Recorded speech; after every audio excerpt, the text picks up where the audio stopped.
pengecekannya. Cuma mungkin beda waktunya, beda durasinya. Kayak itu mobil Avanza itu. Nah, itu bisa sekitar 20 detikan, bisa ke atas. Nah, kalau ini 15 detik plus minus 5. Jadi Berarti- buat mobil lain juga bisa. Berarti beda-beda durasi aja ya? Beda durasi aja. Metodenya sama. Nah, setelah pengecekan sistem pendingin, kita beralih ke ini ya. Aki. Pengecekan aki. Oke.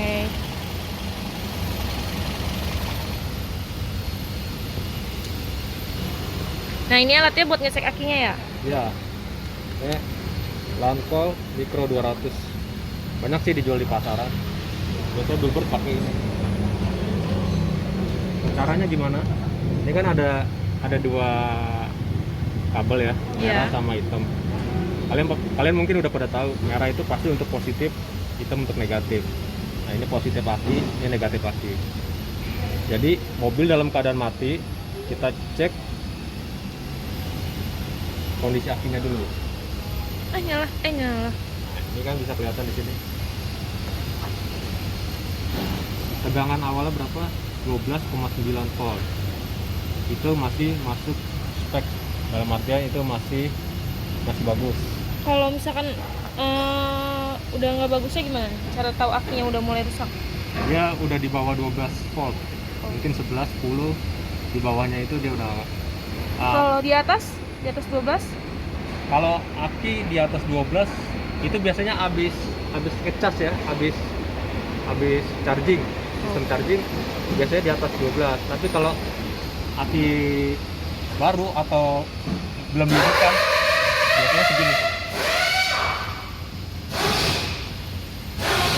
Setelah ini kita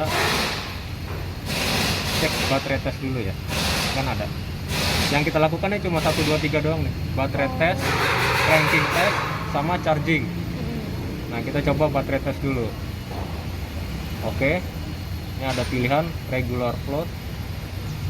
Sebenarnya yang dipilih antara 1 sama 2 aja, yang ini diabaikan. Regular float untuk apa? Ini buat cair, aki medianya cair, elektrolitnya cair. Nah, kalau aki model ini kan aki kering ya. Iya. Jadi kita pakai yang ini, Option kedua. flat. Nah, ini ada pilihan CCA. CCA itu cold cranking ampere. Itu apa? Itu apa? Gimana ya jelasin ya? Pokoknya itu kemampuan mesin itu untuk menghidupkan dalam keadaan dingin. Oke. Pilihannya banyak ya. Ada CA. Kalau CA crank ampere. Kalau dia kan nggak ada coldnya, ini normal. Biasanya untuk suhu tropis ya. Kalau CCA itu biasanya untuk di negara-negara yang beriklim apa? Dingin ya. Kayak Eropa gitu Iya. ya? CA, ada BCI diabaikan aja, MCA diabaikan. Nah, saya ada, tapi nggak semua jenis aki. Nanti semua ada saya jelasin. Ada GB, ada IEK, N, JIS. Ini standar Jepang. Biasanya aki-aki Jepang ada JIS, ada DIN. Nah, kita gunakan CCA. Kenapa gunakan CCA? Karena di sini tertulis yang digunakan CCA. Kalau bisa lihat, Oh iya. speknya 470 CCA. Iya. Ada juga yang pakai saya, kita pakai saya. Oh, berarti tergantung jenisnya. Tergantung jenis aki ya. Nah, CCA-nya berapa? Kalau di sini kan tadi 470 ya. Iya. Kita masukin aja.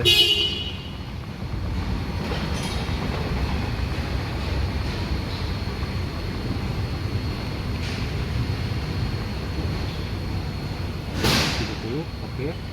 Nah, kita lihat hasilnya.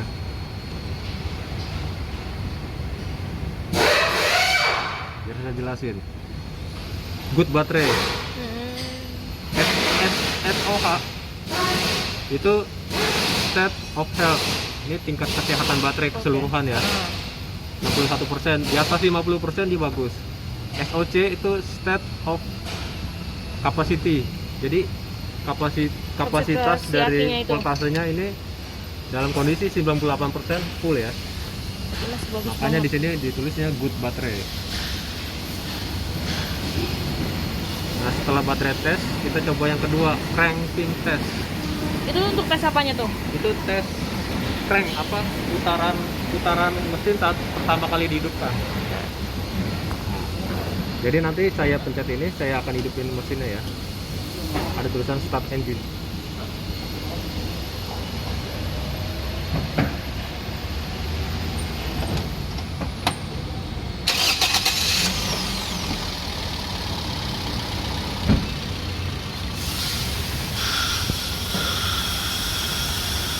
Kita lihat hasilnya normal kan? Iya.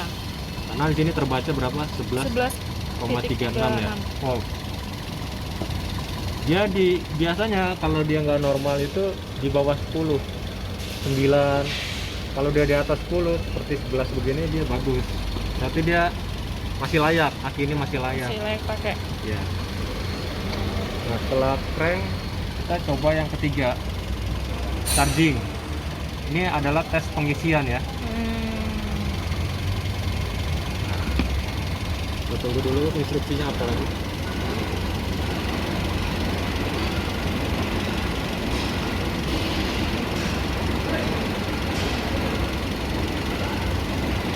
Naikkan RPM sampai 2500 dan tahan sampai 5 detik. Oke. Kurang lebih 5 detik. Ini boleh naikin dulu RPM-nya guys. Jadi gitu cara ngecek akinya. Sampai 5 detik.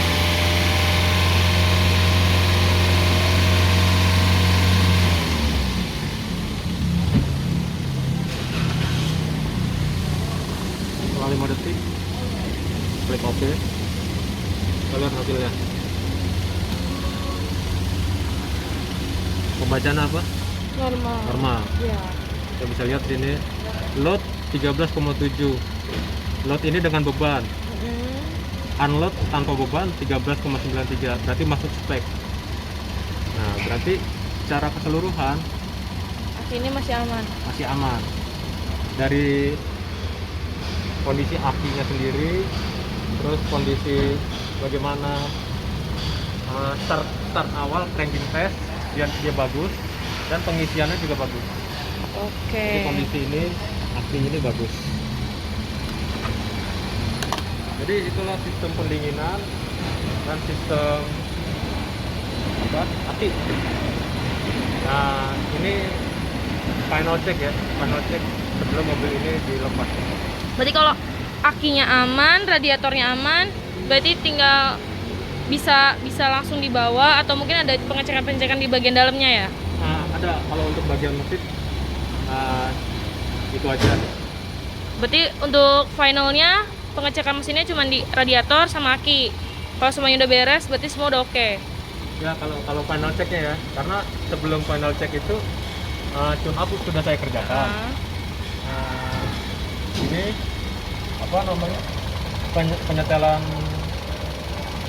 centerpiece sudah saya kerjakan juga.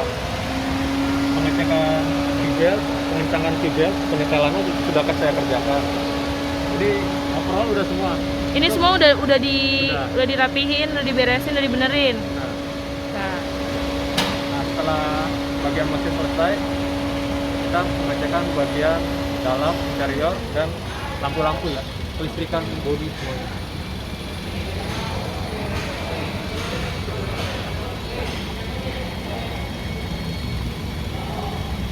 jadi kan tadi udah dijelasin untuk proses final checkingnya kayak gimana, apa aja. Terus mungkin next kita bakal bahas dalamnya sama mesin-mesin apa listrik-listrikannya ya. Boleh. Ya ditunggu di video selanjutnya. Makasih Bang Ferdinand.